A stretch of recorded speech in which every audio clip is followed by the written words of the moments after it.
to Tripura Info News Update. আন্তর্জাতিক জীববৈচিত্র্য দিবস 2026-এর মূল ভাবনা হল বৈশ্বিক লক্ষ্যের জন্য স্থানীয়ভাবে কাজ করা। এই উপলক্ষে আয়োজিত অনুষ্ঠানে উপস্থিত ছিলেন বন দপ্তরের মন্ত্রী অনিমেষ দেব বর্মা, বন দপ্তরের সচিব রবীন্দ্র কুমার সামল। শুনুন তিনি বন দপ্তরের মন্ত্রী অনিমেষ দেব বর্মা কি বলেছেন। হচ্ছে না আজকে ইন্টারন্যাশনাল বায়োলজিক্যাল ডাইভার্সিটি ডে।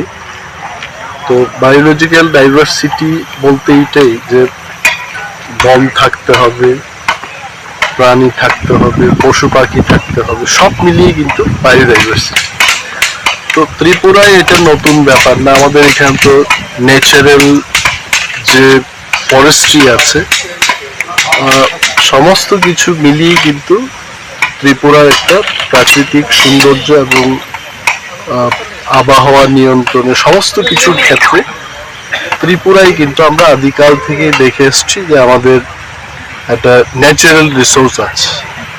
তো ম্যান অ্যানিম্যাল কনফ্লিক্ট, যেমন হাতির সাথে মানুষের যে সংঘর্ষগুলো হয়, এগুলো আসলে মানুষ হাতির জায়গা দখল করেছে এটা হাতি মনে করছে, আর মানুষ মনে করছে মানুষের জায়গায় কেন হাতি আসছে।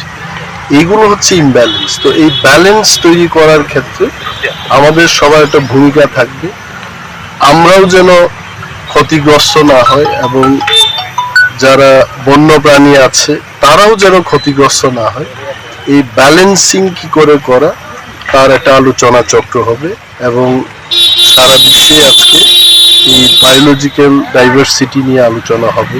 বিজ্ঞানীরা কথা বলবেন, তাদের কি চিন্তাধারা এটা বলবেন।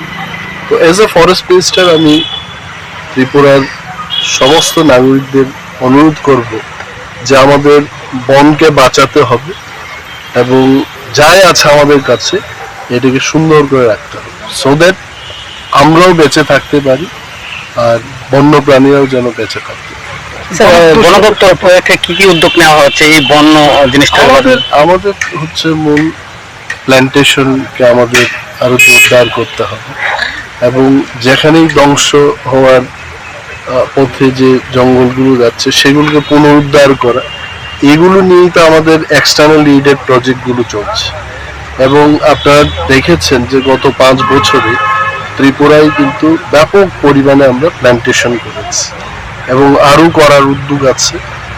ম্যাপ দিয়ে জিআইএস ম্যাপিং করে আমরা দেখছি কোথায় ডিগ্রেডেড ল্যান্ড আছে, ওইগুলোকে প্লান্টেশনের মাধ্যমে আরো সুন্দর করে এই ফরেস্টটাকে রক্ষা করার কাজ আমরা করছি। বনদস্যুদের ইয়েতে কি পদক্ষেপ নেওয়া হচ্ছে? বিরুদ্ধে তো একটাই জিনিস যে দস্যুদের আসলে মোকাবেলা আমি আগেও বলেছি যে বন্দুক ছাড়া কিন্তু কোনো উপায় নেই। তো বন্দুক ক্রয় করার জন্য পিসিসিএফ সাহেব এখানে আছে।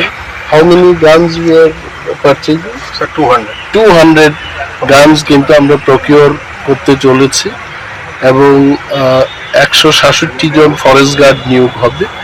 ফরেস্ট্রিতে তো তাদের ট্রেনিং হবে এবং হাতিয়ারেরও ট্রেনিং হবে, যাতে করে ফরেস্টার এবং টিএসআর সম্মিলিতভাবে যার শারীরিক ক্ষমতা থাকে এই ধরনের একটা ট্রেনিং এর ব্যবস্থা হবে। তারপরে আরো মোকাবেলা যোদ্ধা হচ্ছে বানরের পক্ষ থেকে আমাদের চিন্তা করতে হবে। আমি আমাদের অফিসারদের এটাই বলেছি যে মানুষের হয়েই চিন্তা করবেন না, বানরের কি সমস্যা। তো এইটাও একটা পরীক্ষা নিরীক্ষা চলছে, আমাদের একটা রিসার্চ ডিভিশন আছে এখানে, ওরা রিসার্চ করছে এবং রিসার্চ করে দেখা যাবে যে বানরের যে সমস্যাগুলো আছে এটা দূর করবে। To Tripura Info and press the bell icon so that you never miss any latest updates and news on Tripura.